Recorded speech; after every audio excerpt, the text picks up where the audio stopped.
What is going on, guys? Gabe TCG here with a new video today. Yes, it has been quite a bit of time, but I'm back for at least for today's video, which is going to be a deck profile. And today we are looking at straight from OP14, right off the newest set. It is Blue Jinbe. Very nice alternate art right here. So Blue Jinbe is a 5,000 power leader with 5 life and activate main once per turn, or activate main, excuse me, not once per turn. You may trash 1 card from your hand and give up to 2 Rested Dawn cards to one of your Fishman or Merfolk type leader or characters. So you can give 2 Dawn to him or one of his characters that you play in the deck for just the cost of trashing 1 card. Not once per turn, by the way. So if you have, let's say, a 10 Dawn turn, trash 5 cards, you spread out 10 Dawn to your whole field, which is kind of cool. And this deck is very fast, very aggressive. You will draw. One of the main cards is you will draw, and you will try and hit hard and speed blitz your opponent as fast as you can. So today, I have the deck right here, and this is what I run. So we have 4 Arlong searchers from OP14. Arlong is a 1-cost 3,000 power unit with on play. If your leader is Fishman or Merfolk type, which it is, look at 4 cards from the top of your deck, reveal up to 1 card with a cost of 2 or more, and add it to your hand. Then place the rest of the bottom of your deck. Standard searcher, you run it with your Jinbe and make sure you get whatever you need in your hand, whether it be your other Fishman or what have you, because it's very generic. Because you can grab any card that is 2 or more and that you run a lot of those. So yeah. Next up, we play 4 of Chu. He is a 1-cost 3,000 power, and on play if your leader is a Fishman type, draw 1 card. Pretty standard.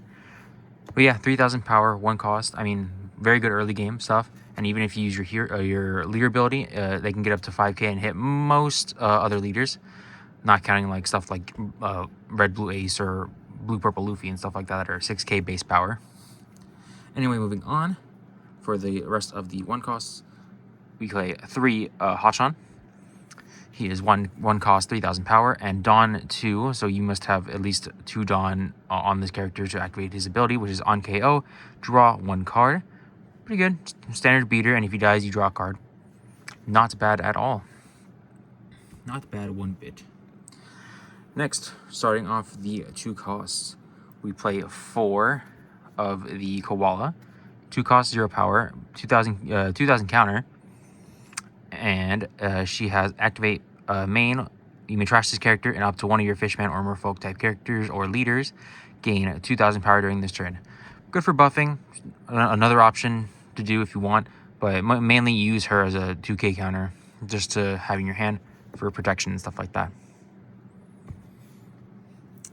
And I believe that's the only 2k that is, or the 2 cost character that's in the deck. So moving on, we have our first 3 cost, which is 4 of the Waratsumi. He's 3 cost, 5,000 power, and this character with 2,000 2k counter on the side, and this character cannot attack, which would be like, that's kind of strange. But when you look at his second line of text, is when a card is trashed from your hand by an effect, this character's effect is negated during this turn. So basically, you play him out, can't attack, but next turn, use your leader ability to trash 1 card, and then this character can attack. For 5k power, you put 2 on him, and he's instantly 7k beater. So yeah, not bad. And being a 2k counter shield, also good as well. Then next, for the other 3 costs, we play 1. I personally play 1 Kurubi. Excuse me. He is 3 cost, 3,000 power, 1k counter on the side. And when a card is trashed from your hand by an effect, this character gains rush during this turn, and on KO, draw 1 card. Pretty good. I mean, for the early, if you want an early push, you play him, trash 1 card, he can attack immediately for 5k. Not bad. I only play him at 1. I know people either play him at like 2, sometimes even 3, but I think 1 is great for this deck. Now, for 4 costs, we have probably like one of the best cards in this deck. We have 4 Aladdin. He is a 4 cost, 5,000 power with 1,000 counter on the side. And he has on play up to one Fishman or more folk type character with a cost of 3 or less from your hand. And on KO, draw a card. Probably one of the best cards in this deck. He gets stuff on your board, and on KO, he draws a card. Just great for spreading out the board, getting aggro as early as possible, getting out your Chews, your Arlongs, anything basically for 3 cost or less that are Fishman or Merfolk. Next, we're going 6 costs. We have 4 Fisher Tiger. Very costly. He's 6 costs with 7,000 power and 1k counter on the side. On play, if your leader has the Fishman type, draw 3 cards, which is really what you want in this deck. You really want to refill your hand as much as possible. But at the end of your turn, trash cards from your hand until you have 5 cards in your hand, which is like kind of which is manageable. You're gonna trash card a lot, just making sure you have that 5 at least, so you don't have to discard for a second effect. Really powerful, really strong, gets you the draw power you need, and then some. Now for the big boy, probably end game like playmaker you want to make is 8 cost Jinbe. He is 8 cost, 10,000 power, and when a card is trashed from your hand by an effect, this character gains rush. Same thing as Kurubi and for 3 cost, but this is 8. And then on play, you may rest 2 of your Dawn, so 10 Dawn total if you want to fully play this guy. So play him for 8, and then as on play, you may rest 2 additional Dawn, draw 2 cards, and return a character with a cost of 7 or less to the owner's hand. This is your end game play, or one of your one of your end game plays that you make. You play him for 8, you use on play for 2 to bounce something, and then draw 2, and then basically use leader effect to stack Dawn on him, hit for big numbers, get that final swing in. Really good, really solid end game for that. Now we're getting on to the other half of the deck, which is the events and all the non-Fishman characters. So for the non-Fishman characters, I play 3 Trafalgar Law from OP07. He is a 4 cost, 4,000 power, 2,000 counter on the side, and activate main. You may return this character to the owner's hand. If your opponent has 6 or more cards in their hand, your opponent places 1 card from their hand at the bottom of the deck. I think this is really good. I would play him out. He's very versatile. You play him out.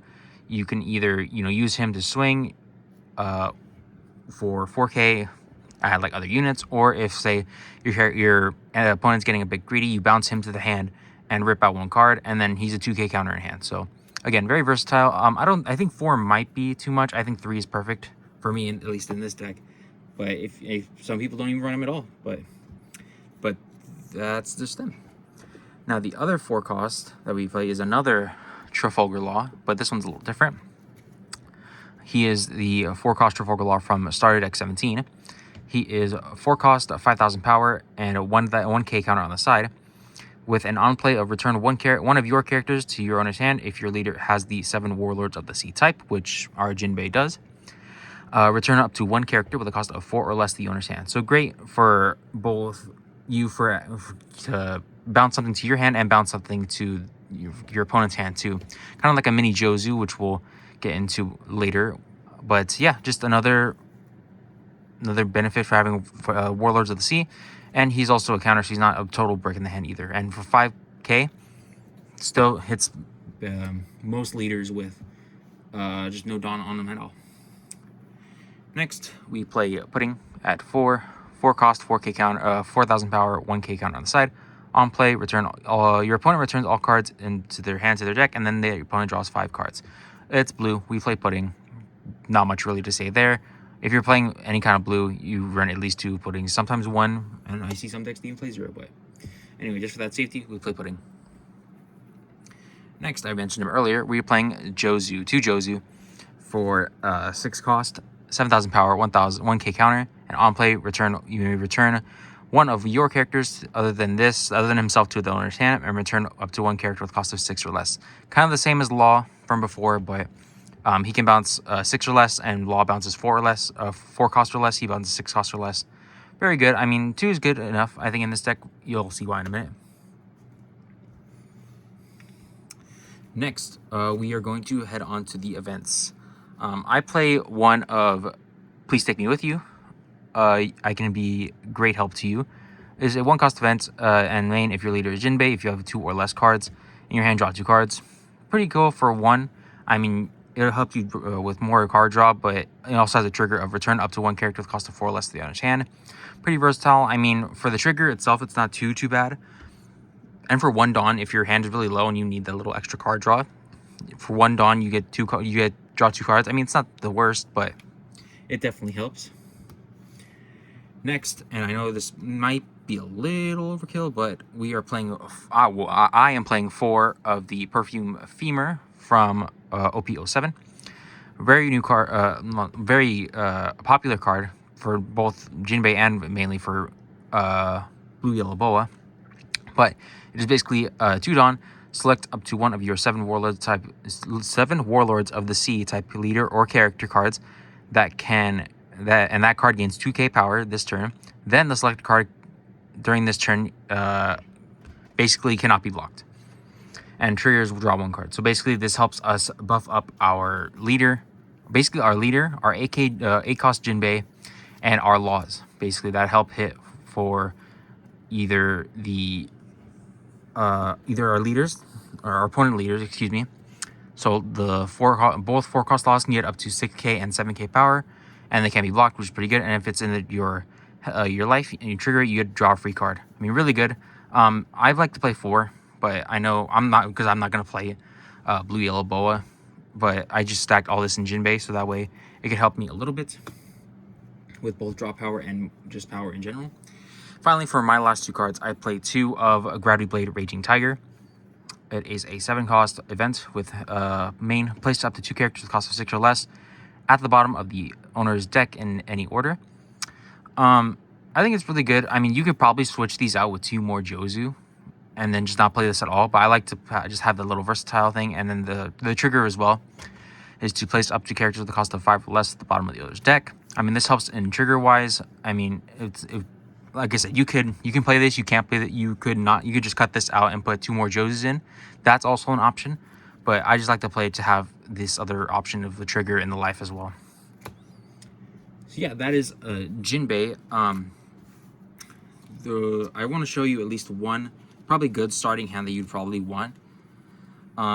This deck mainly probably wants to go second to have that extra little Dawn at the beginning stages, because you mainly want to start with at least 1 Searcher Arlong, probably 1 Chew, and then either at least 1 Aladdin for that turn 4 play, and then I guess either like one of these laws or the other law. Either of those work out. I'd probably, for a starting hand, that'd be probably would be great. Just basically turn 1 you get the search off to find whichever card you need, either be like a koala for a 2k counter or what have you, and then use that other Dawn for Chew just to get that extra draw power in. And after that, you mainly just want to draw cards basically a lot, and then use your leader ability to stack up your low cost units to make sure to get that up to at least 5k to swing on your opponent's leaders, because like I said, most leaders are 5k power, with a few exceptions like red blue ace or blue purple Luffy that are 6k base. So you're gonna have to do a little bit more, I'd say, more discarding and adding on that onto for your leader ability to do a little extra. And that's why you got to draw to get the ammo you need to stack up your leader ability on certain things. The one downside I'd say about this is that it only works on your Fishman or Merfolk characters. So basically your laws, your Pudding, your Jozu, they got to swing either with Active Dawn or with Pudding and Jozu, you need to swing with Active Dawn on them. Or with laws, you use your Perfume Femur in your hand for 2 to boost them up to both 6k and 7k respectively. And that's why we play them with Perfume Femur, and that's why I play 4 of them in my build, but some people only play 2 in that case. But yeah, and then you mainly want to try and get, for late game 10 Dawn turns, you want to at least try and play Fisher Tiger on your 6 Dawn curve, and then either use this on 8 Dawn turn or use it as a really big play on turn on your 10 Dawn curve. Like I said, playing that for 8, using the on play for 2, and then stacking him up for at least for a possible 20k swing to end games, that's going to be your game ender right there. But yeah, that's mainly my Jinbe deck profile. I hope you guys enjoyed this. I want to try and post more. I just haven't gotten the time to, and things have been busy in life. But anyway, that has been my Jinbe deck profile. I hope you guys like and subscribe. Make sure to smash that like button again. But yeah, that's my Jinbe deck profile. Hope you guys enjoyed, and I will see you in the next video. Peace.